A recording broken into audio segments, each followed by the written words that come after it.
Committee Chair Balducci, you are live. Thank you. I'd like to call the Finance and Infrastructure Committee meeting to order. First order of business would be attendance roll call. Rachel, would you please do that for us? Yes, good morning. Thank you so much, Chair Balducci. Here. Regent Santiago. Absence is noted. Regent Stewart. Absence is noted, but she is expected. Regent Yang. Here. Thank you. Chairman Gui. Present. And our welcome to our ex officio, Charlene Casamento. I think she was having a little technical difficulties as well. She's going to drop and come back in. And Professor Cunningham, our CFOs, and Chair Balducci, we have a quorum. Thank you. The first item, I think, is approval of the minutes from last Finance Committee meeting.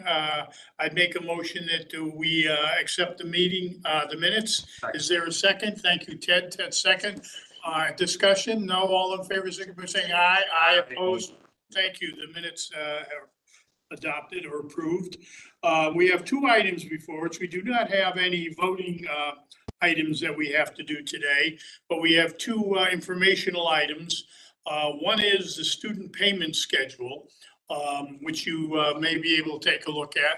We really have no say in that. I don't know if anybody, Lloyd, you want to comment or anything, but it's passed by the state legislature, government, state government, etc., that we must pay a different rate. You may want to comment, Lloyd, on that as to what that rate is and to how many students are affected by it. Thank you, Mr. Chairman. Good morning, Regents. I am going to ask our Assistant Vice Chancellor for Human Resources, Jennifer Person, to do the presentation on the wage rate. Good morning, everyone. As you know, on January 1st, Connecticut's minimum wage increased 66 cents from $15.69 an hour to $16.35 an hour. This change impacted our student employee population and necessitated a realignment of the minimum and maximum hourly ranges for each of our 3 student job classes. In working with leaders throughout the system, including Chief Human Resource Officers who discuss these changes with their CFOs, leaders in academic and student affairs, and our colleagues in financial aid, we arrived at modest new pay ranges that we feel will better support the student employment function. The annualized budgetary increase across the entire system as a result of these changes is projected to be just shy of $677,000. This is just an estimate, however, as student hiring decisions are at the discretion of each institution. In addition, System Office Human Resources staff worked with Core CT to centrally process the hourly rate increase for anyone who fell below the new hourly minimum, which streamlined the process and eliminated some work at our institutions. Other required adjustments to hourly rates for students in Class 2 or Class 3 positions to bring students to at least the minimum of their pay range handled outside of the centralized process by each institution. So in accordance with Policy 2.3, Student Worker Pay Rate Schedules, and having sought the approval of Chancellor Chang, I wanted to bring this formally to the attention of the Finance and Infrastructure Committee. Does anyone have any questions regarding these changes that I may answer? It's self-explanatory. The only question I have, did you say the increase was going to be approximately $77,000? No, $677,000 annualized, and that's just a projection, as each institution can, work within their budget and determine the hourly rates of their students within the range. So it's Mr. Chairman, 677 projected. Correct. Mr. Chairman, if you look at page 19 of 58 of your PDF packet, you'll see that estimate. You'll see how it's broken down by institution. So it'll be basically an increase in anywhere from 100,000 to 150,000 per institution, which adds up to the 670,000 or so that Jennifer mentioned. Obviously, this is state law. We must implement it. We implement it within the context of our student wage policies. And so what will happen is, every class of the three classes will go up 66 cents. So for the lowest class, $15.69 minimum wage would go up to $16.35. And then you'll see in the documents what that looks like for the other classes. Just to add to that, we also agreed to raise the upper portion of the range by $1 to $20 an hour in an effort to provide some flexibility to each of the institutions when hiring. For those positions that might warrant a higher pay rate. And who made that determination? I worked with the CHROs at each of the institutions, and they solicited feedback from their CFOs. And I also worked with folks in financial aid and student affairs. But you're referring to the max of the range. Right? Yes, correct. Yep. There was a very strong feeling amongst the institutions that it needed to go up a little bit more, just so that they could have some flexibility.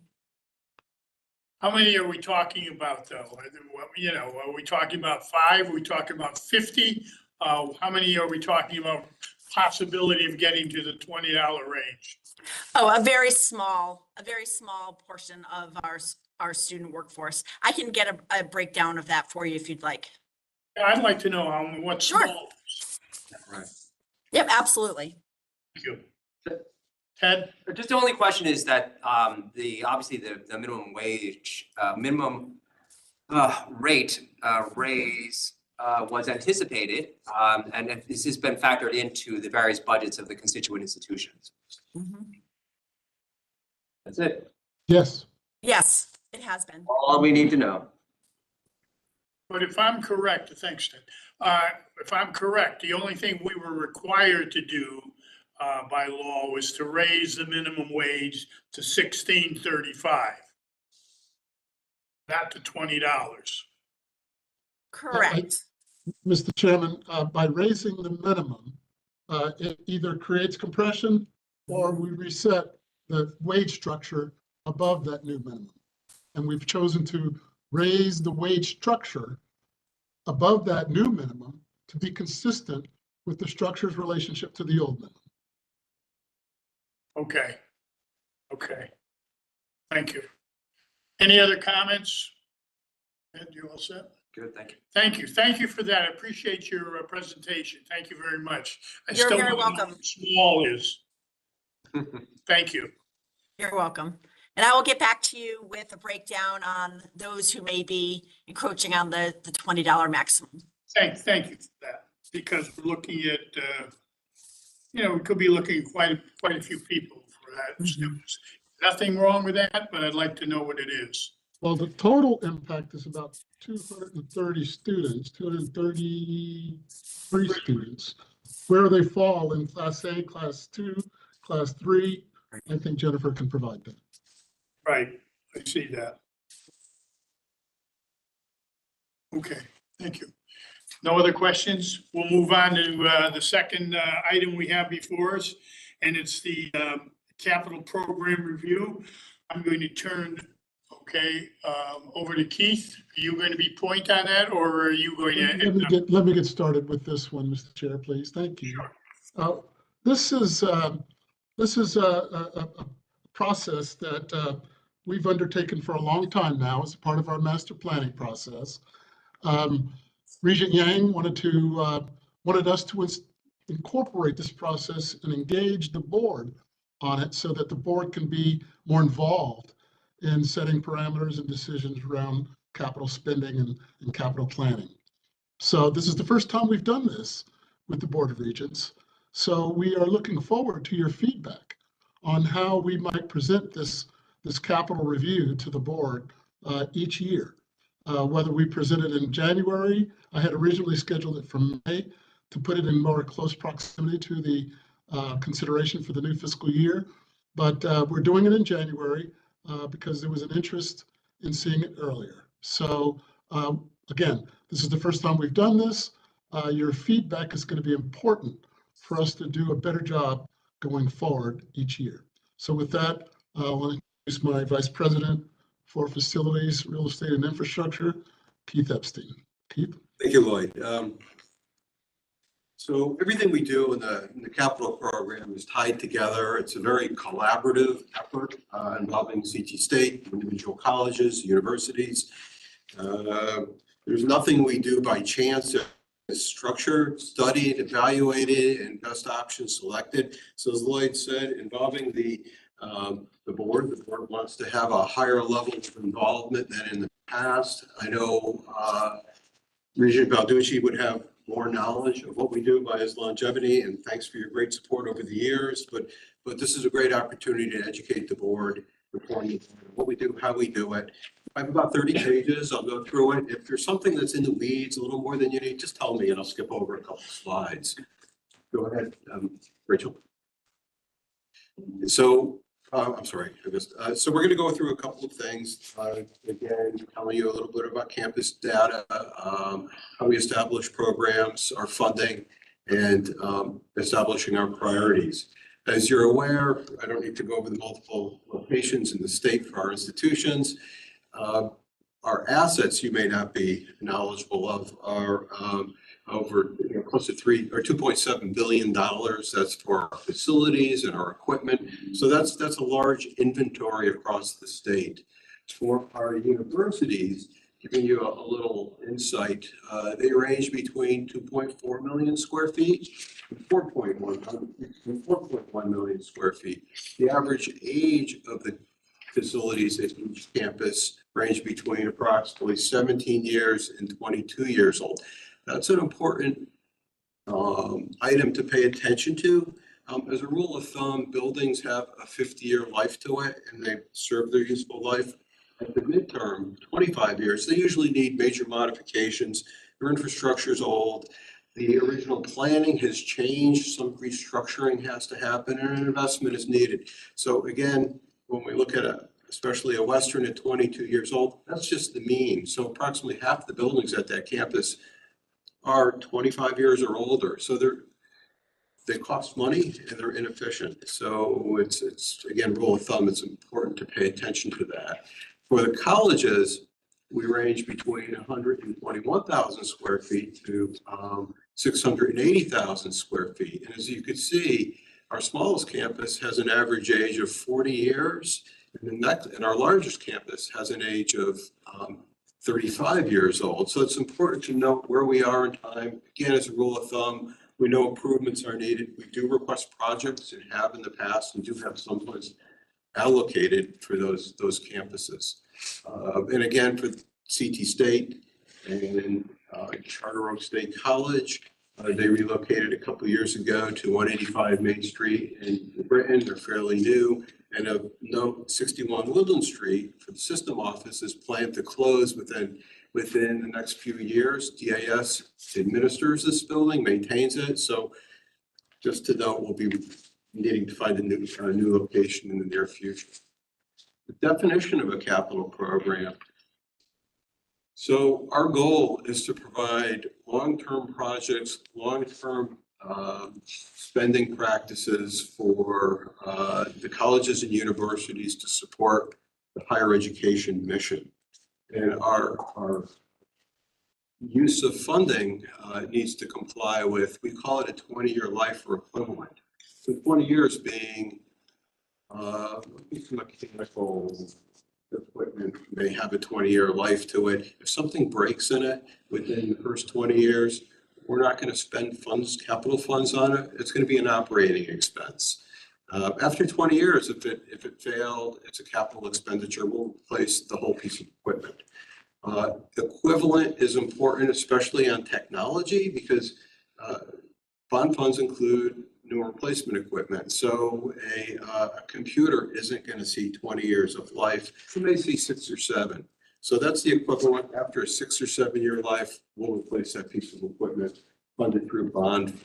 Is this 20-year in line with the state, the rest of the state? This is a financial evaluation, long-term from the CSCUS. It is in line, that I understand, with the state. That's correct. Okay. In line with the state, a bond fund is 20-year bond fund, and that's what it's in line with. You certainly wouldn't want to take a mortgage on something that doesn't see its full life. Exactly. Our primary capital programs that we look forward to funding, student facing first, deferred maintenance is important, and life safety is important, energy conservation. These are some of our targets that we hit, that we look forward to funding and targeting in. Our funding sources are important.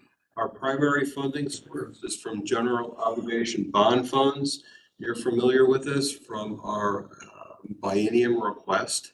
It's a long-term process to obtain these funds. Secondary funding is CHIFA bond funds, Connecticut Health and Education Authority. Those are student fees at the universities that fund these improvements. Traditionally, they're student unions, student centers, parking garages, residential life facilities, just used only by the students. And then there's additional funding that we look at, being grant funds, FEMA contributions when the a disaster area is set up because of either a winter storm or a hurricane. We leverage funding, and we look for deep for other types of funds where those opportunities exist. Do we get any donations, by the way, Keith? Periodically, they're small. Periodically, someone may donate money for naming rights to a facility. We may receive art periodically for Gateway's automotive program. We receive automobiles. Okay. Not a lot of donations. Any of the donations you see, they come to you to accept. Keith, Yes. with regard to CHIFA bonds, would they be like revenue bonds as opposed to the GO bonds? As far as funded by student fees? Yes. Yes, correct. Oh, I see. Interesting. So yeah, if you can go back a slide, Rachel. So those first two categories are akin to GO bonds versus revenue bonds or special ops bonds.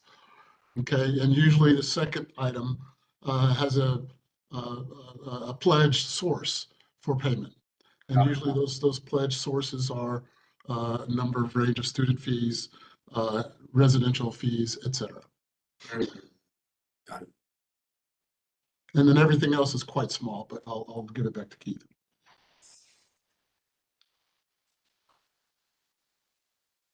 So the general obligation bond fund process is not timely.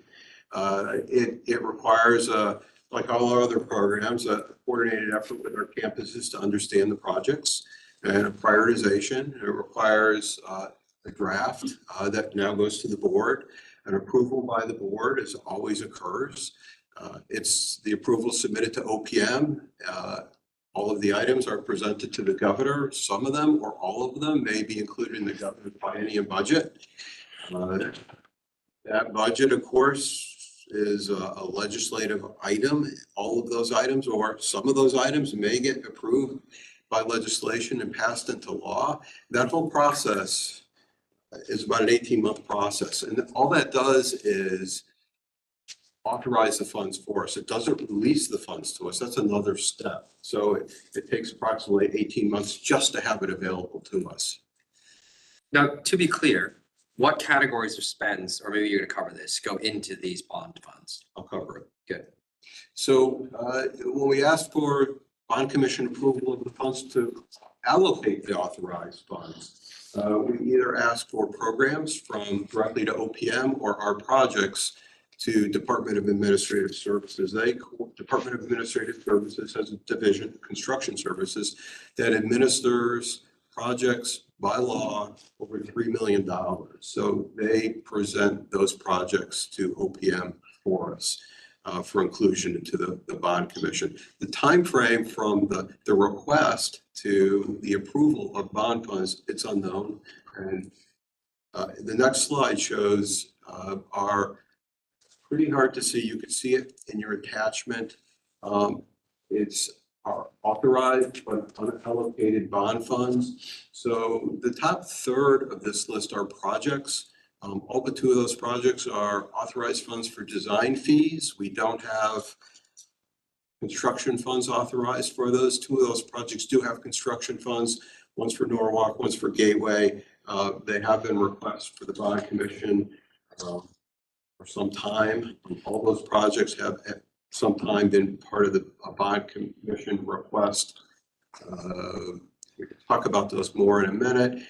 Everything on sheet and on the second sheet are programs that are authorized but not allocated. And you can see they range from a number of years. I apologize because I haven't updated Chancellor Chang. He has spoken about in excess of $300 million being authorized but unallocated. So that is through FY24 through FY25. Of course, that number has grown. So there's $477 million of authorizations for projects and programs that we have not received.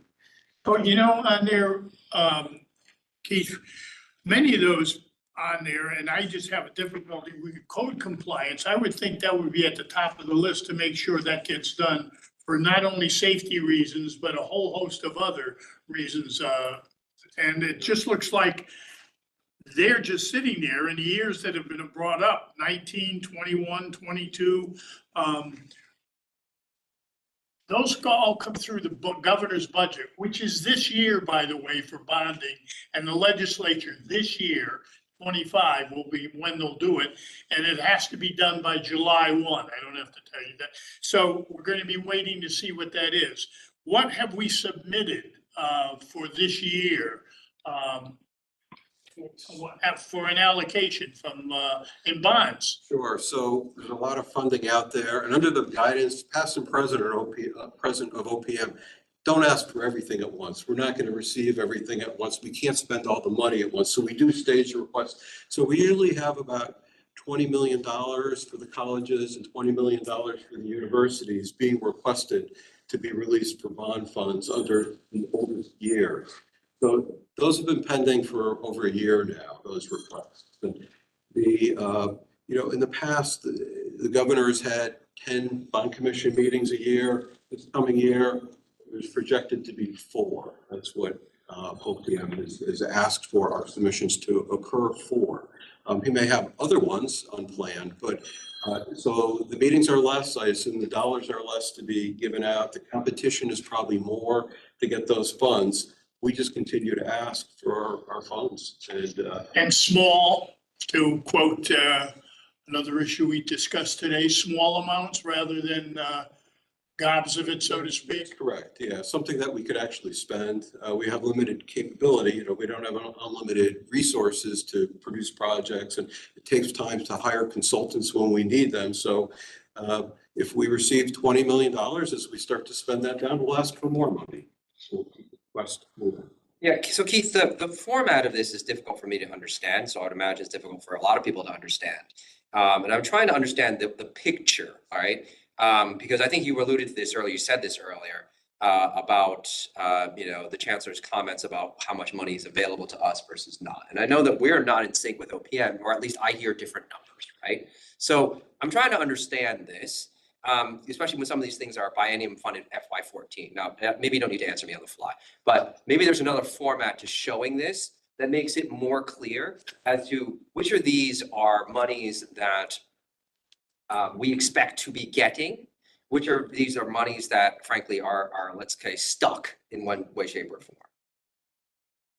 All of these funds are stuck.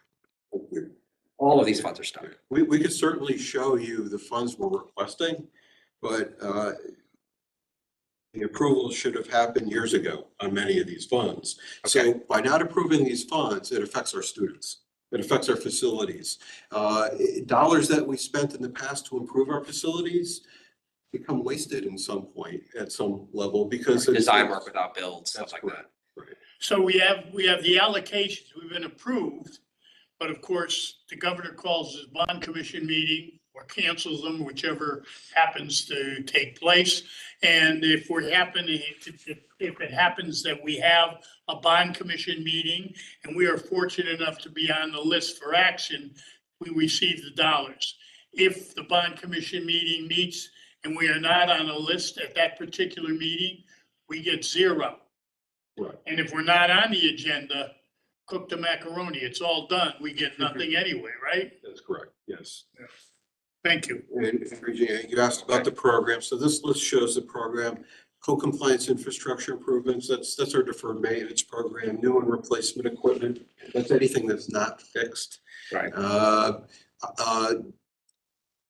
Information technology is on this list that's compiled by our, in this case, our past CIO, and we request funds for what their improvements will be on the capital. And so I carry that in this list. That's the telecommunication infrastructure, advanced manufacturing, there'd be security in here. Sure. We do ask for property acquisitions. We don't have funds right now, but that would be in here also. Do we have a number of the funds that were released in any given year? We could provide that. I don't have that as a handy number. Okay. Jim Balducci, Professor Cunningham has a question. I'm sorry? Professor Cunningham has a Oh, question. I'm sorry. Yeah, I would like to just pause here and just mention a little bit sort of a recent story regarding $28 million in bonding that UConn has apparently received. This was just reported in the Hartford Courant yesterday for a new dorm in downtown Hartford. And I guess I am very concerned, as a taxpayer that we have these outstanding code compliance issues in our facilities, which are, struggling to be bonded, while UConn pretty quickly, it seems like, secures $28 million in bonding for a brand new building. It seems like that's some differential treatment of our communities that's unfair. And I hope those questions are being asked of the bond commission or whoever makes these decisions. My second part of my comment would be, it seemed like there were some novel financing arrangements with that $28 million in bonding, including some funding from the Capital Development Authority for the Capital Region. Are you tracking that package and considering at all those novel procedures for funding capital? Let me start with this one, Keith, and I'm going to kick it to you. Professor Cunningham, thank you for that question. Certainly, we receive differential treatment than UConn, period. Also, I've been aware of this project for some time, or at least the desire to pursue this project. I'm not tracking it closely. I think that I knew they were trying to build dormitories. I think UConn has been given some direction by some members of the General Assembly to pursue residential housing at each of their regional campuses. So that will further impact our ability to operate, to compete. That falls under the differential treatment. That's all. Keith, is there any more tracking that you undertake, or? There isn't, no. I don't think those options are available for us. I'm looking for it, just, I don't think they're available options for us. Important to note, on the first page of the authorizing unallocated bond funds, B-Wing, there's $18 million available for that project. That project actually went out to bid 5 years ago. And the bond commission didn't award the construction funds. And after a year, we had to let the low bid go. We couldn't contract with the contractor. So it's still a high priority. If you go to Norwalk, you'll see it's the oldest, one of the oldest buildings we have. They're old classrooms. And I pointed this project out for a reason. Perfect example, when we don't get funded for a project, the roof is leaking and the roof needs to be replaced. And part of that replacement was part of the project. So we're going to spend this summer $3 million replacing the roof. the B wing will not go away. I couldn't see you telling us to have it go away as a project. But yet when we renovate the B wing, we're gonna have to cut holes in the roof and probably spend $1 million restoring the roof, the new roof we put in, so we don't lose our warranties. As Nantucket is another location where we're asking for design fees to renovate the school. It's old. We spent in the past few years $2.5 million preventing mold and mildew from occurring that started to present because of old mechanical equipment. So we're going to be taking out new installations of equipment that was put in place. It's not energy efficient. It's just a one-to-one replacement of what was there. So it's poor spending, good money for bad things. And those are some of the things that when we don't get funded, what happens? And those funds come from interim funding improvements, or the interim improvements come from funding from our code compliance dollars and our new replacement equipment dollars that could be spent in better ways for our students. Yeah, I mean, I've witnessed both of those things firsthand, Keith. As you know, psychology right after I was in this Nantucket. I think that goes part of, and it's beyond the scope of this presentation. So of how we present this and how we ask for some of these, because I think there is a definitely issue of having to spend more money to deal with sins of the past when things are not adequately funded, and also stranding money, quote unquote, when things are put into design and put out to bid, and then, you know, years later, we expect that contractor to honor that price, which is absurd. And so therefore that design money went out the door. And then, you know, needs have changed on the ground. I mean, I'm sure that's part of construction. I'm sure someone will educate me that this happens anyway, but to the degree that that's wasting taxpayer money and not servicing our students, we are not presenting our case properly. Or maybe we are, I don't know. But like, I can't imagine anyone in the General Assembly wants us to waste money like that. So anyway. Our capital program funding stream, just so you're aware of how the dollars funnel down, this is for all programs. They go through the finance department, Lloyd, and they are, I'm allowed the pleasure of administering those funds for the colleges and the universities, state and the colleges, of course. We transfer the funds on a request by request basis. They could be lump sum, or they could be dollars for a project after they've been bid. We track the funds. We're responsible to report on them and receive the audits against them. This display is our distribution model, which is really important. Who screams the loudest, who thinks they should get the money, most funds, it doesn't work that way. We want to make sure the funds are properly distributed to the institutions where they could be delivered for the students and not the strongest advocates. We want to make sure there's a fair distribution model. This distribution looks at the average age of a facility at a campus and the square footage at a campus and prorates each. So everybody gets a fair share of the funds. This model shows a $20 million distribution and how each shares in the percentage. We do the same thing for the colleges again. This is a $20 million model. Hard to see on the screen, but in the handout, it's a little more defined. Final statement on this. It has 100% acceptance from all our campuses in the past, which is unusual to get that. So they all have agreed to it. They may not like the amount of money they get. They may wish they could get more, but they all agree that it's a fair model. And it's properly distributed. Keith, Yes. to be clear, these last two slides were illustrative. You took $20 million and showed how either 20 or 40 or 100 would be allocated in any given moment. That's correct. Yes. Right. And the next slide, branching out on that, is a little more detailed.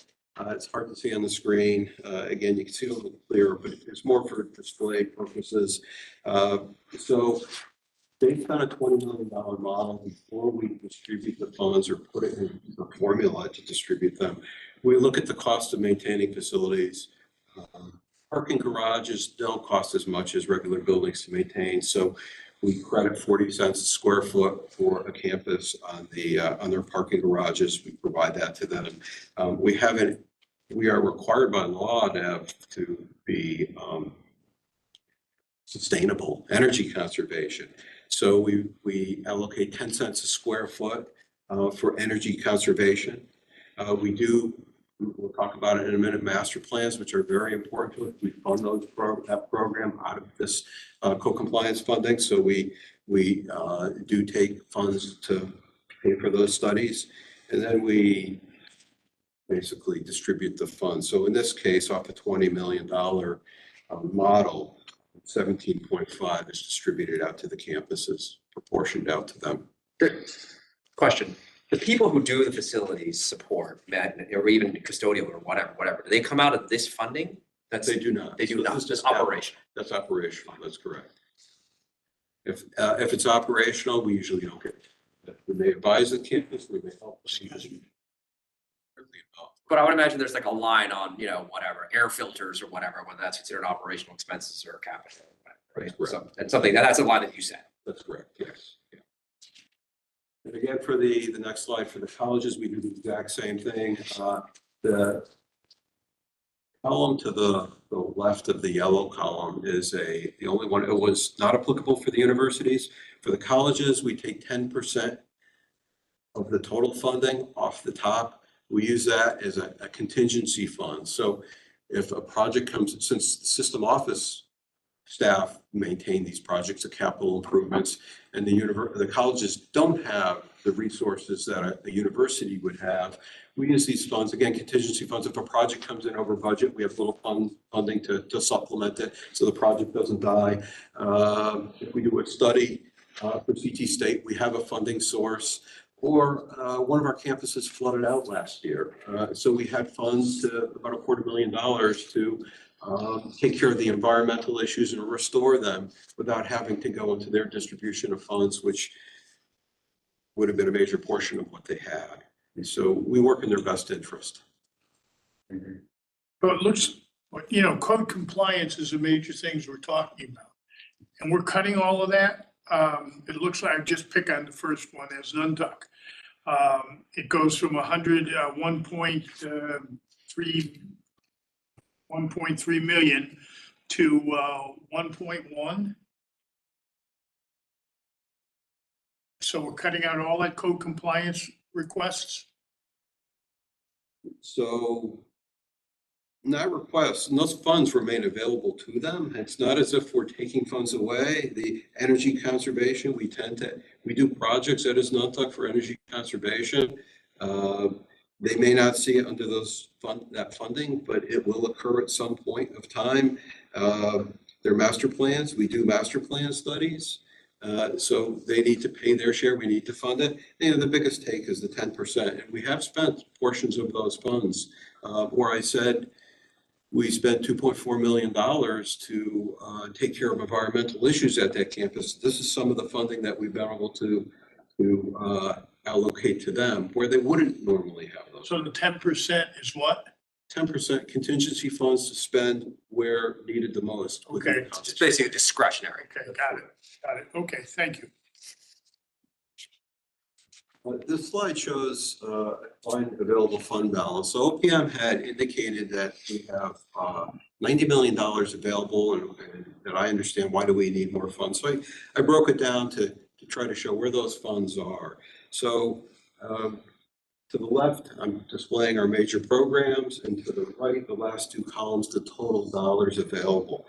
So I have on the far right a committed column. So those committed means those are projects that have purchase orders, that have that are in the planning stage, that have funds ear tagged for them, that are going to happen. We're hiring consultants. We need the construction dollars for deferred maintenance, so we've reserved those funds. So those are projects that are ongoing. So if you look at the financial statement, I think you'll see those funds as available, but they're reserved for a reason. They're moving forward. But when you look at, again, 42 million committed on the top row, when you look at $15.9 million, I said committed 42 million, available 15.9. When you look at the available dollars, those are dollars that haven't been allocated to a project yet. They're waiting to be used and available. And when you look to the left, you'll see available for the universities. That's where most of the funds are. Most of the funding, it's spread out. So where I pointed to the other distribution models before, these funds are allocated to other institutions. They're not sitting in one pot of money. If a campus is slow at spending, we help them spend it, or we talk to them about reallocating those funds to a different campus who needs it more, who can spend it, who has active projects. So wait, okay, I just want to be clear on this, right? So the committed means in flight in one shape or form, That's correct. right? So the available plus committed is still adding up to some percentage of the request that we made in prior years or whatever it was. That's correct. Right? And so the 90 million number or whatever that was thrown around, that just speaks to the total amounts of monies that essentially sitting in the accounts. That's correct. Okay. And then the available, just so we're clear, is if you know, factoring in the 10%, right? It's if there's something above and beyond that, some of this money may be stuck, quote unquote, in the coffers of a place that doesn't need it or something like this, right? And in which case you're saying that's part of your job to cajole, to start with, to move the money around That's where it correct. may more be needed. That's correct. Yes. Okay. Available is not factoring that in, or is factoring that in? Meaning it's available for its intended purpose, I guess is the point, is that's what available means. That's correct. It's available for the purpose. Those are the funds that haven't been used that we can move around. Okay. But they are right now sitting allocated to a college or a university. Right. Well, and more further than that, right? Like for a line item. That's correct. Okay. Now, so then, just so we're clear, the HVAC in Asnuntuck doesn't have a line item. Is the point. It doesn't, it did not have a line item. That's correct. Yes. Right. And that's where we search for funds. And search for funds doesn't mean taking away from institutions. It means finding places. Well, I mean, it could. I mean, it's the multi-step process, right? I mean, it's at the highest level, it's we are looking for fund for bonding or whatever to get that money. Right. And at some level, it could be beg, borrow, or steal as needed because you convince, you know, a bunch of other people, facilities managers, that look, these guys needed more. Beg, borrowing, and steal, we've been able to prevent that from happening, but yes, that's the option. Because if we do that, that means there's projects at a campus that won't happen. Something won't happen. Right. Sure. I mean, by definition, you're taking from another line item, so something's being turned off. Right. But again, there's the cases where, look, time moves on. There's a case where that's proper, you know, because time moved on for whatever reason, right? You know, we thought we needed this building, this other thing didn't happen, therefore we didn't need the building. So there may be good reasons that happens. And then there are other reasons that you would say that it's like, well, now, you know, because if you're really stealing from one to give to another, that's not a good reason, right? So Right. there's both. There's the dynamism of what happens, and okay, again, but the committed again is I think is the key number here, because that's reflecting that we're putting them in proper use. That's correct. Right. Is there, okay, sorry, one more question. Yeah. What happens to the money at the end of the year if it's not spent? It's not like operating funds that go back. It sits there and we just continue to use it. Okay. Okay, so the fact that it was allocated in any given year is irrelevant. It is irrelevant. Unlike in some cases, you had money at the end of the year, you gotta spend it, otherwise you don't get it again, so we're buying, I don't know, fountain pens or pencils. Yeah, exactly. That's kind of what I'm getting at. So that's not happening Spend here. money irresponsibly, but. Right. So the ability to spend funds quickly, of course, is something OPM looks at. And that's why this is important to display, that they may see $90 million available, but it's in process. We're working at $40 million spread across multiple programs, multiple institutions. Really isn't a lot of money when you start looking at how many institutions we have. Yeah, no, I mean, but again, I would argue that OPM and DAS are doing their jobs, right? I mean, they're, Right. you know, pacing the spend of this. I mean, clearly we can't just blast a whole bunch of money out there and compete against ourselves for construction. That's correct. It's kind of silly too. Moving from general obligation bond funds to chief of bond funds, it's a much timelier process from when we identify projects to go through the board approvals, other agency approvals that may be necessary. Chief of board needs to approve our ability, our bonding, and of course, it's based on our capacity to, with student fees to bond. Are there more strings attached though with the chief of bonds as opposed to the GA bonds, GO bonds? There is, yeah, there's a 5-year limitation that they want to spend funds on. Otherwise, the funding could be, have tax liabilities to that. We do not hold the funds, Chifa holds the funds. So anytime we need a payment, Chifa makes that payment, we have to do a specific request. So there are strings attached to it. Right. But the whole process from designating what we need, getting the approvals and receiving the funds is about 8 months. So it's a much quicker process than standard general obligation bond funding. Right. Well, and it's, since these are revenue bonds, as Lloyd pointed out, this means this encumbers those cash flows, right, Lloyd? And we have to allocate reserves against the interest for it or whatever is necessary statutorily or covenantally. That's right. Yeah, we have to have a covenant with the BOR, with the lender, Chifa. Yeah, I mean, whatever that may be, right? Like 50%, 100%, 150%, whatever the hell it is, Usually there's a standard rate for coverage, 1 1/4, 1.5, et cetera. Yeah, got it. So moving over to capital planning, these are our primary priorities. So, life safety, security, making sure that the on a non-operational value that the lights go on and the the buildings can open are really primary. After that, it's student facing. Regent Yang, technology is lower on the list. I know you'll say something. It doesn't mean it's a lower priority. Technology is actually involved in every single one of these items. It's just another bullet. I was going to say there's no such thing as technology that's not in service of something else. So, Right. I mean, otherwise, what would this mean? Like, we're stockpiling laptops? Like, no, we're not. Right. But we do have, it is listed there, we do have separate budgets for technology. So in every project, and of course, programs. So servers and things like this are under this budget? Servers are funded at the campuses under new and replacement equipment, yes. So they are? Yes. Okay.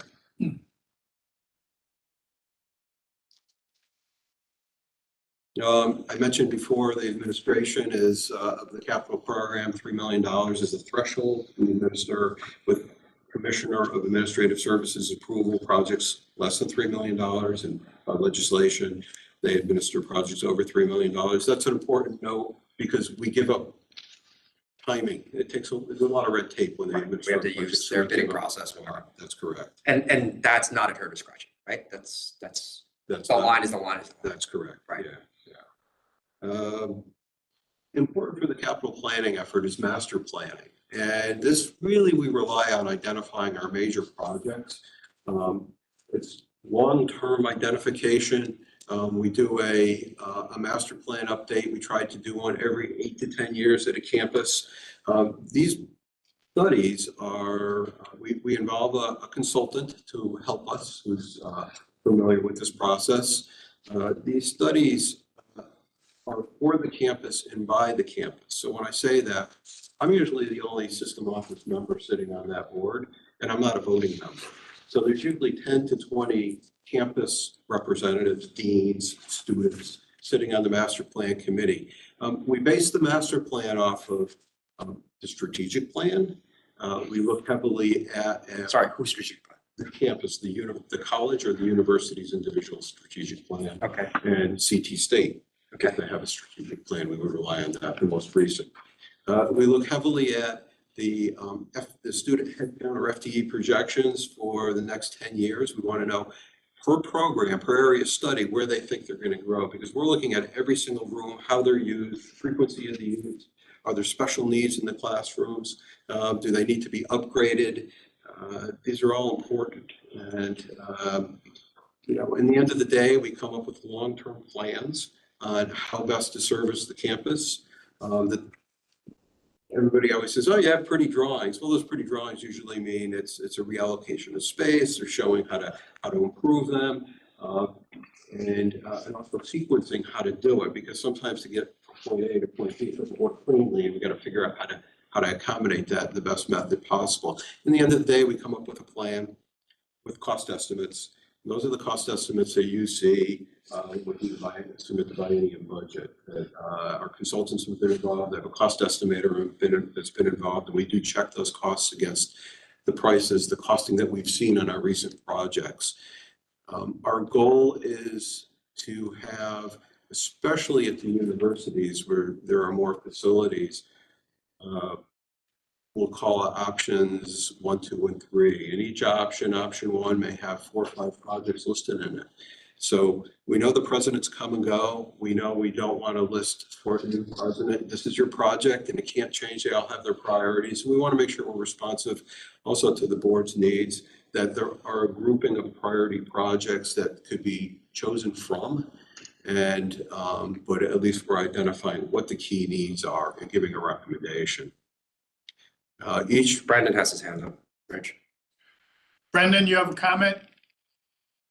I just have a quick question. I know here at Eastern, we actually have infrastructure that benefits beyond our sort of narrow campus stakeholders. So for example, we have a fuel depot here, and state employees come through with state vehicles and fuel up here. And that's, not a university function per se, but it's a service we provide to the state. We also have electric vehicle charging stations that any member of the public can use. You don't have to have registered your vehicle with the university for using those facilities. Do you have some quantification of how much of these public services we provide to sort of third parties? And are those part of the strategic plans? And do we bear that cost on behalf of the third parties, on behalf of the public? Thank you.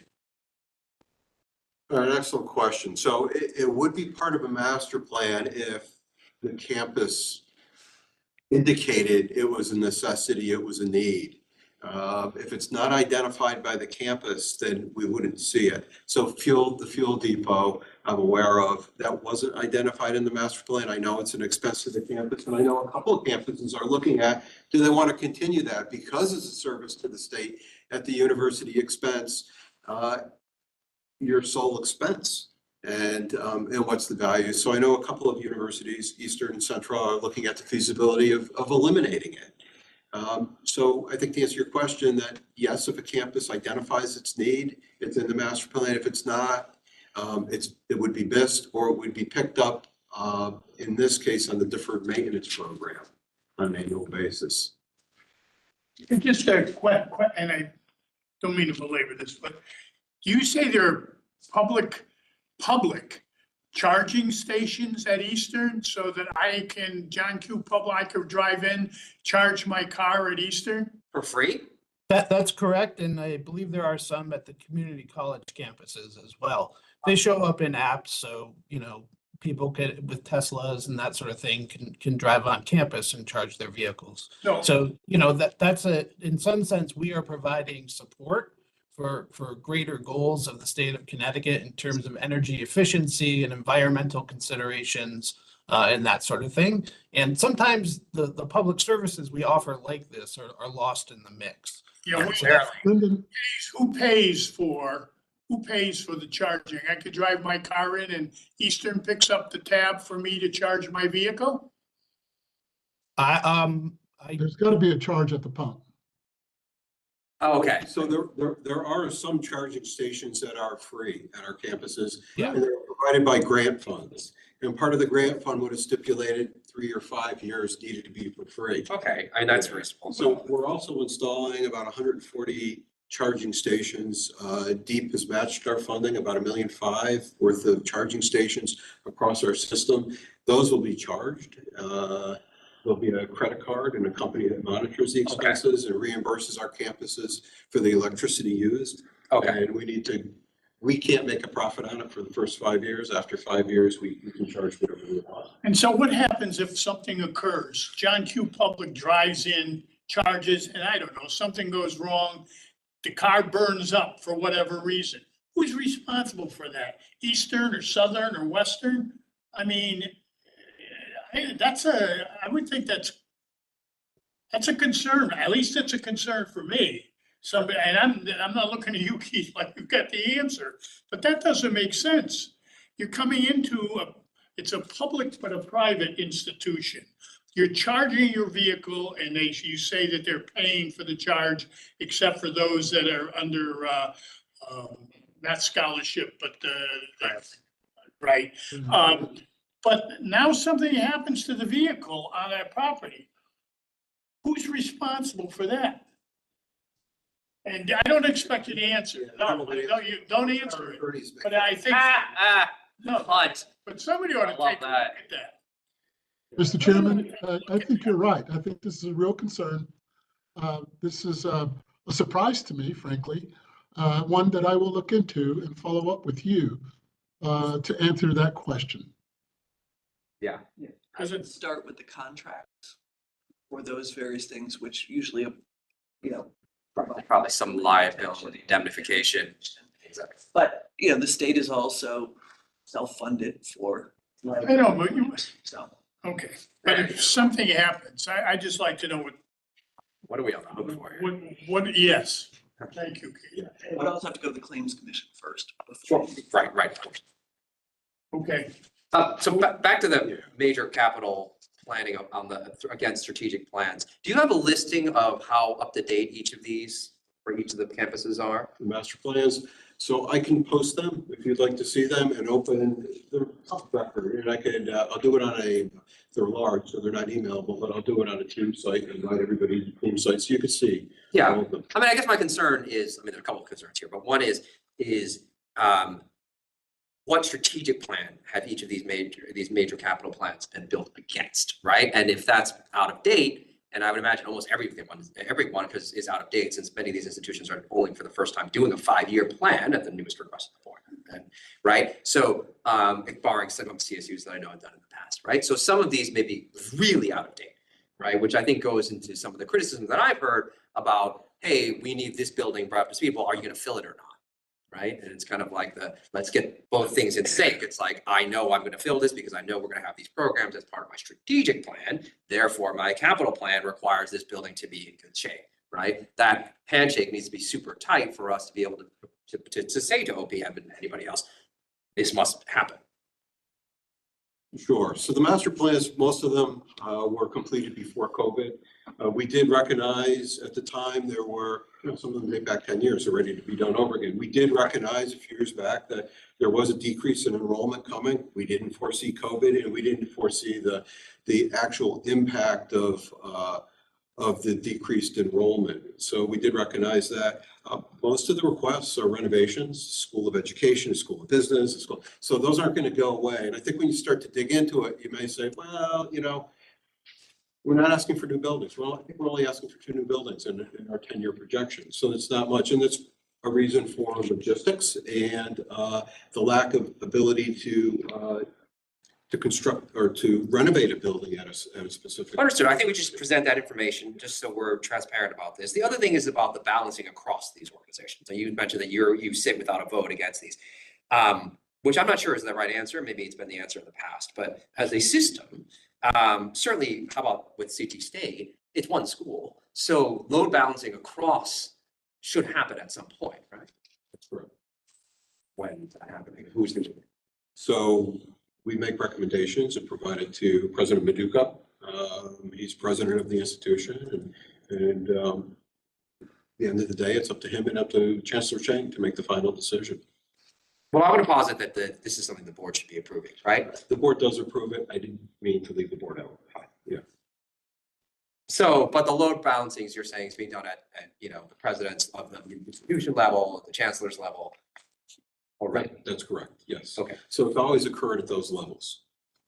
It's always been a collaborative program, and that's what's extremely important about it. So we're not doing it for ourselves, especially in the capital program. The minor capital program, which is deferred maintenance, our program, still replacement equipment. The administration is a little different, and the funding source, Central, Eastern, Southern, Western, have their own facility departments, their own directors of facilities, their own architects, their own engineers. They manage their own projects after we turn the funding over to them. We do manage at a high level what they're doing to make sure their funding is appropriate, it's being spent appropriately. At the CT state side, my staff and I manage their capital improvements. We collaborate with them on their projects. So for the minor capital program, we update the needs on an annual basis, and we attempt to document 10 years of need. We do this a little different than master planning. We start from the bottom up. We feel that the people on the site know more than anybody else of what needs to be done. They know the facilities. When I say the people on the site, I'm looking at the superintendents, I'm looking at the maintainers. They should all have input into what's necessary.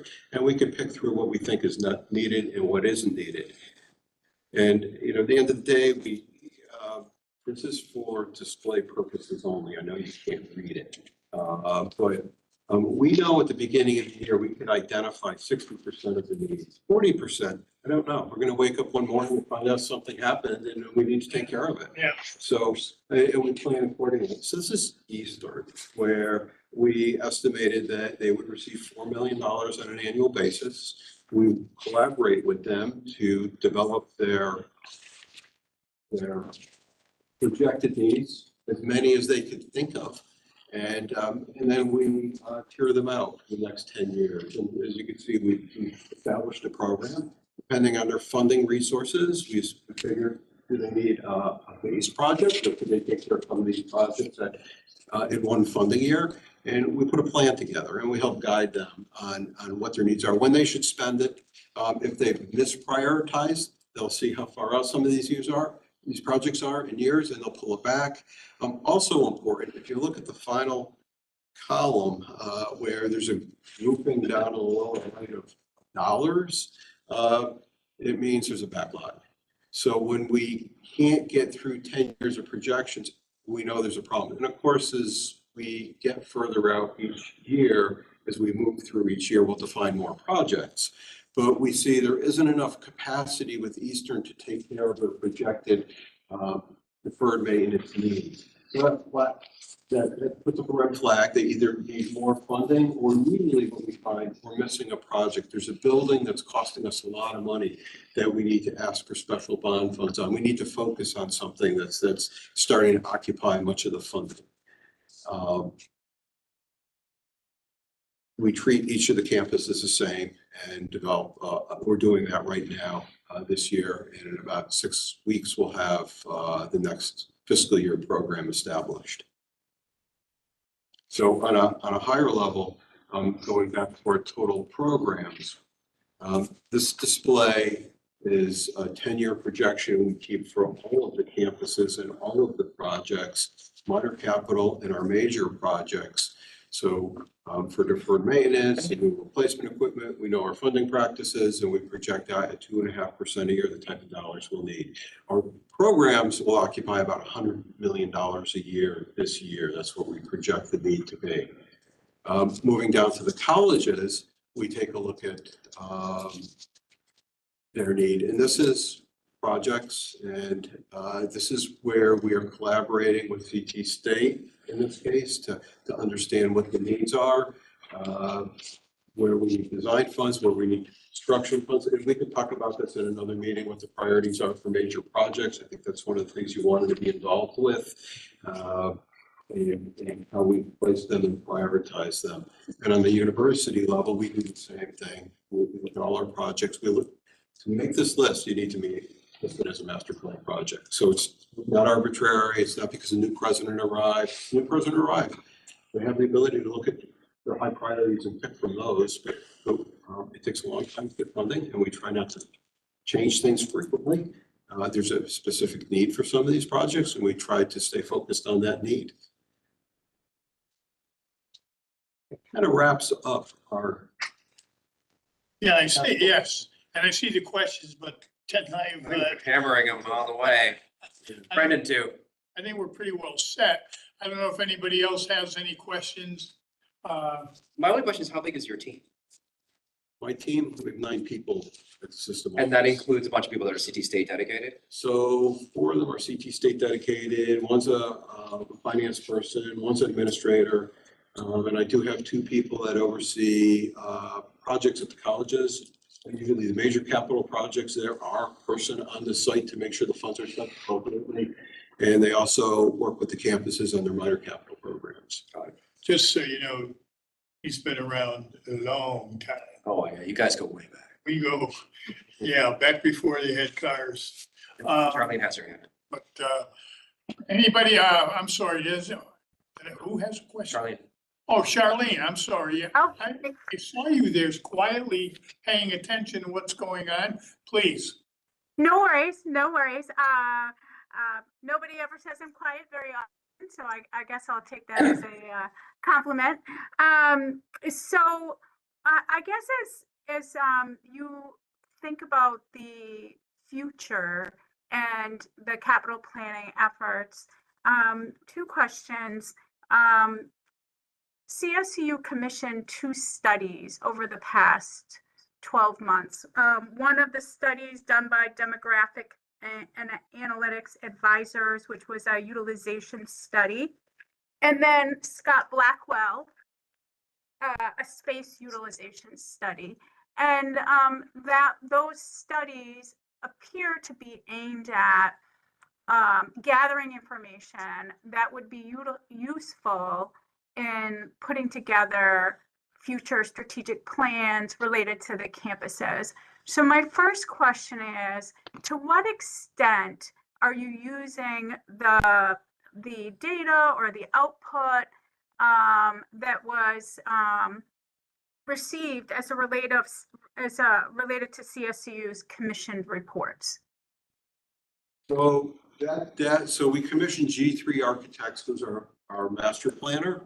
And their consultants is Scott Blackwell Page, and we also hired a demographer to help advise us on what we should expect the next 10 years to look at for demographics, and also extrapolate that into our space needs. So we did find out, of course, that there is a decreased need. Well, I want to preface this. So to start, we compare ourselves to sister institutions, what other universities and colleges have as a square foot. So just because we start with 4.1 million square feet at Central doesn't mean that that's what they have, that's what they need. They may actually need 4.5 million square feet. So we looked at what they actually needed for space at a high level per program. And we're trying to determine the best use of space from that. Can we close a building is a question. Can we realign space is a question. Closing a building is important because if we do, we certainly decrease our square footage, we minimize our operating expenses, but that also comes at an extreme expense, sometimes more than renovating a building, because where do you put that program? It doesn't have another place on campus to fit. It's unique. It only exists in one place. So we're using that as a guide to where we need to go in the future. Excellent. So it sounds like this data from the CSU commissioned reports is influencing your future strategic planning. So that sounds wonderful. The second question is, one of the things that I know here at OPM, obviously we've received the capital requests that you've described, that, when we're looking at all of these different requests in kind of an uncoordinated way, I didn't know whether or not the system office or the campuses has more of a comprehensive 5 or 10-year plan that kind of phases out what the funding requirements are over time. So I know in some of your prioritization schedules that you kind of identify a particular building at a particular time, but really taking all of this data based on where we are now post-COVID and putting together a comprehensive plan that might be influenced by some of this information. And for example, and I'm hoping my CCSU former colleagues won't object to me making this statement. You know, prior to the pandemic, I'm not sure to what extent our strategic plans contemplated the degree of online learning that happens now. And, you know, certainly online learning isn't free. And it, to some extent, may influence the kinds of things students and campuses need to be successful in that space. And again, I'm using this as one example. But certainly I think one of the things that would be helpful is really that big picture look as to here's the strategy, here's what our future looks like, here's some data, you know, here's really what we think we need for the whole system in a very prioritized and easy to consume way. Along with that, and I did see, I had my hand up earlier, but you covered it at in kind of a summarized level, is this question, and I think you highlighted it, is that there are some funds that have been allocated but not put into play yet, and really kind of appreciating you know, for the funds that are allocated, you know, how long they're expected to last. And deferred maintenance is a good example of that. You know, I think there's, you know, 30 or 40 million, if I'm remembering your slide correctly, even understanding, well, how long would that reasonably take you? And where is that break point of, you know, we're going to use this money up by this date. And so again, I'm just, again, in the hopes of advancing the conversation, sharing some of the information that I think would be helpful, and having a dialogue. Thank you. Did You're welcome. you want to respond to this? Yeah, so I'm not sure there was a question, but yeah, we certainly welcome a dialogue. We do have a 10-year plan, as you saw. It hasn't been approved by the board, only the biennium is, and it hasn't been approved by our senior management, so it would need that. We certainly could share a long-term plan and what our expectations would be. You know, and I'm a broken record on this one. You know, many of you are familiar with our CSU 2020 program for the universities that assured $950 million over 10 years. A couple of years, the program was delayed, but a program is extremely important, more than one-off bond commission funds. If we could establish a program, we could do more with less money. And that would be, I think, important coming out of a collaborative effort with OPM on our long-term needs. And then again, I would agree. I wasn't really so much asking a question, but sharing. I do think if you could work with the board to really hone in on what that, you know, 10-year plan looks like, and what the different cash flow requirements are, and how these things fit into the longer term vision for CSU as a whole. Thank you so much. Thank you. Yeah, we're supposed to adjourn. We're not. Thanks. Does anybody have any more questions? No, thank you, Keith. Thank you I very much. appreciate this. This is really, Wait, Brendan? oh, Yeah, Alright. just one piece of new information that I think board members should be aware of. A number of media outlets have reported that the National Student Clearinghouse has revealed that they had an error in their data in terms of national enrollments in higher education. Their October report indicating that enrollments were down is incorrect. They have released that information in the higher education sector. Their most recent statement is that enrollments are higher than they were. The first article I saw on this was in the Washington Post yesterday. I also think board members should be aware of the fact that the legislature's Higher Education Financial Sustainability Advisory Board heard in December that demographic projections for Connecticut high school graduates have increased in a December release. I am looking at that release right now, and it indicates that in 2034, there will be 2.1% more high school graduates in Connecticut than in 2023. So even though we economists often have earned rightly a reputation as dismal scientists, I view these two things as very positive developments, and as a reminder that data is always subject to uncertainty, particularly when we talk about projections. So I hope we can popularize these observations that higher education actually remains in high demand in the United States and will remain in high demand in Connecticut as well. So thank you. You sent some links. Mr. Chairman, I'd like to respond to that, please. Yes, White, please. Yeah, Professor Cunningham, thank you. I saw that story as well. I was struck by it. Certainly, different economists will make different projections using different methodologies often. One of the economists that I follow, Nathan Graw at Carleton College up in Canada, has made some very interesting projections showing what our demographer showed, which is long-term declines. Certainly, there are going to be questions about when those declines begin, when they change, how soon, how late do they change. I think there's some demographic nuances that have not led to consensus among these projections. But I certainly agree with you that data are data, and they're only as good as the analysis and the projections being made. And so scrutinizing them is certainly appropriate.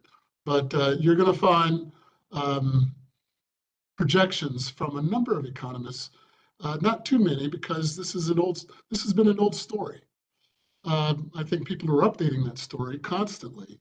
But I would suggest that we look at Nathan Graw's work, and he has his data online, Professor Cunningham, so you might be interested in some of that. I'll send you a link here real soon.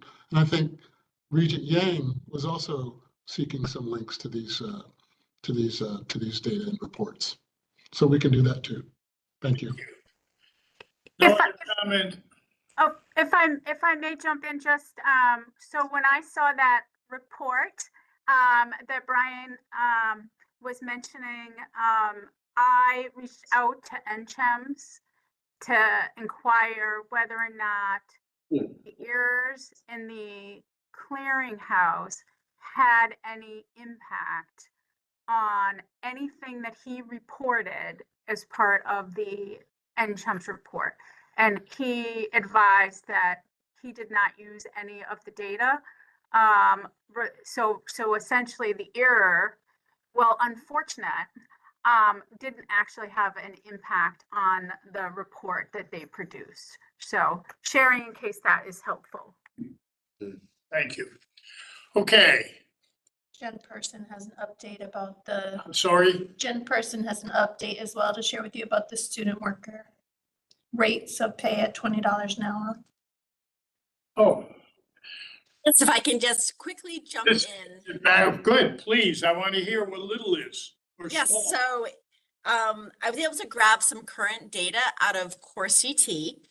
And it looks like we have 8 students across the system who are paid a rate between $19 an hour and $20 an hour. So it's a significantly small number, definitely less than 1%.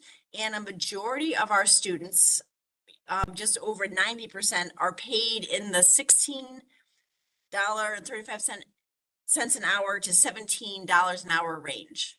Okay, so you're saying 8, like 6, 7, 8? Yes, 8. Just eight Okay. of our students are paid in that upper range. So it's very, very small. That is small. That is small. Thank you for that information. Yes, Okay, you're very with that, welcome. I think that brings to an end this part of the committee. We do have, and it's not down there under informational items, but one of our members, Ted Yang, would like to bring up a discussion for our group. And before we adjourn, I would like to give you the opportunity to do that, Ted. Thank you. Appreciate that, Mr. Chair. So I will be brief so that we can all leave here. This is also in regards to the committee whose name I'm going to get wrong, but the Financial Sustainability Something Legislative Committee that recently members of System Office leadership, including the CFO, were at the prior Monday, not 2 days ago, the week before, right? And a couple of points were raised in that meeting that I want to bring up today in hopes of tasking the CFO and his team to get us proper data. So for example, it was referenced by the Chancellor about that we don't do marketing or statements to that effect, which I think were probably dismayed in my friend Mr. Joseph sitting in the room right now. So in response to that, I would like to have for this committee information about the actual numbers of people that are in the marketing departments throughout our school, because there's quite a few of them, and we are spending money on marketing, and how much that is. So both the number of people, what they do, again, this is not detailed, but summary level stuff suitable for the board, what they make and what we're spending, right, on advertising and marketing and these kinds of things. I think I have said to many people here how important it is that we do marketing. Frankly, when you don't have money, you have to market more. That's how you get revenue. For us, that's enrollment. That's how we build our brand, which I think is what the senator was referring to and was deficient in. And it's possible that based on cuts in prior rounds, we have reduced the staffing as needed to get the visibility that we need in our high schools. And I'd like to understand those trade-offs. So to get that data backwards looking, but then also to understand from Mr. Joseph and others what our plan is going forward in terms of hitting those gaps. Because again, we don't magically put people in our seats. We do that through the diligent efforts of the people on your team and in our institution. So let's, if there's no objection, or hopefully then we can get that data.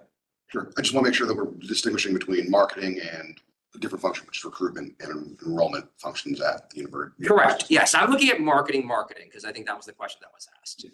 I think there is obviously a different function when we're doing enrollment activities. Yes. Regina Yang? Yes. Real quick, if I recall during the meeting, they were referring, the committee was referring to what we would call enrollment management. They were referring it as marketing. And it's okay, it was an easy mistake. Enrollment management are the people that get into the high schools, right, and work with the counselors. Marketing is what you would normally consider to be marketing. But certainly we'll respond to you with the requests, with the data that you're requesting.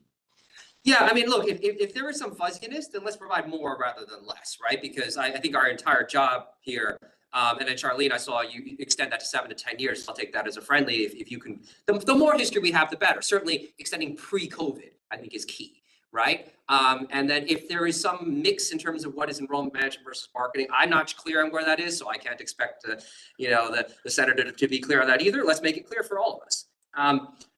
Going further, there also some comments were made, and this echoes stuff that's in the NCHEMS report about administrative costs, right? And administrative costs in this very building here, it's just 61 Woodland. So I would like to understand that more as well. Just a request of understanding both the numbers of people that are here, the numbers of people that we have been hiring or not hiring, and cost structure of the above, right? Again, this is stuff that this committee, or at least this board, has asked for. So I imagine a lot of this is available. I'd also want to focus on availability of personnel to be here on site, right? And I think this is an ongoing thing that's been brought up in a couple of different contexts. But let's start with the data to understand the people who are working remotely versus the people who are working here in the office. And again, however that is presented, I would imagine everyone is using Course ET or some ERP system of notes. So this is pulling that information. But I would like to understand that as part of our overall administrative cost burden, right? When we have people that are supposed to be here, are they here? Are they supposed to not be remote? I mean, again, all of that whole context of, I mean, again, we are in a post-COVID age. We are in a scenario where, our students and our faculty cannot be remote. I mean, I'm not denying Charter Oak. I'm staring at Mike right there. So obviously we do have Charter Oak. So we have evolved our models as we've talked about, but the vast majority of our staff are on campus, are on site. I'm trying to understand first the data here to see if there is an issue that is something that we need to tackle more as a board in order to frankly provide the level of service that our students deserve. I think just in response to that last comment, I think Marty also is interested in seeing that kind of thing happen at the board meetings and at committee meetings. I mean, we're several years past COVID, and there are people still working 3 and 4 days at home and not being in the office or in their seats. And I have a real problem with that, a real problem.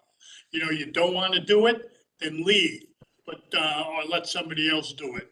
But we need to end up with that situation where people are back where they were pre-COVID, in the office, in their seats, mano a mano when you have an issue. There's nothing like seeing somebody face to face as opposed to on a screen. So that, and I think Marty is right on that also. We'll be bringing that up at the board meeting. I'm not putting words in his mouth, but I know he has a definite feeling as you and I are just commenting on that. Right. And again, let's start with the data to understand the magnitude of that and how that looks. But again, I don't want it to make this only about that. I think the point that was raised and the point that I'm also caring about here is to understand, the kind of overall administrative cost structure and how that has evolved over time. Again, I know some of this information has previously been provided, is part of the NCHEMS report or whatever, but there are ongoing questions that I and clearly members of the Sustainability Committee have. Mr. Chair? Yes, Lloyd? Thank you, sir. I certainly agree with what you've raised, Regent Yang, and we will be happy to provide you and the board with all the data you need. As it relates to the administrative staff and comparing our system office staff count to other system offices, I did an analysis using IPEDS data to show that our system office is no bigger than the average across the nation, meaning we don't have any more employees or spending, whether spending per student or spending per system office employee, was at the median of that distribution. We don't know the source of the data, or rather we know the source, we just haven't seen the data that shows what those averages are in figure 21 of the NCHEMS report. That's why I did this analysis, so I could try to either confirm it or debunk it. And so I did the analysis showing at a distributional level, showing whether at the 10% level, 50th percentile level, or the 70th percentile level. My analysis showed that using 37 system offices across 24 states showed that we were pretty much at the median on both of those metrics, spending per student and spending per employee. I'd welcome anyone to show me something otherwise, but without the underlying data, this is the best we have. Thank you. Thank you. Any other comments? I have one comment. So, Lloyd, I've not dug into your analysis, but to your point, there are 37 system offices that are transmitting data to iPads. And one of the things that the system office at CSU is not doing is that transmission. And I think that iPads does become a very valuable source of comparison, and doing it regularly, doing it if it's permitted, the ability to submit that historically. I think that would be a valuable resource, not only to CSU and the board, but to policymakers and even to our peers in other system offices. So there's a big blind spot there, because that data is not publicly available in iPads. So again, I'm just throwing some support, encouragement behind that particular recommendation. I think it would be valuable for all of our stakeholders if we were to follow through with that particular recommendation. Thank you. I agree with you, Regent Casamento. Thank you for your advice. Thank you. Any other comments? If not, I'll entertain a motion to adjourn. Moved. I'm sorry, You have to accept your meeting minutes, wasn't that? we did the minutes. Did that, we're good. Yeah, I'm sorry, yeah. that's okay, Keith. We could do it again. No. Nah, If not, all those in favor, signify by saying aye. hi. Opposed? Thank you. Meeting's adjourned. Thank you all very much for your input and your time. Thank you. Hope everybody feels better. Hope I don't get sick. The live stream has stopped. All right. Pretty much all do change. You have a few minutes.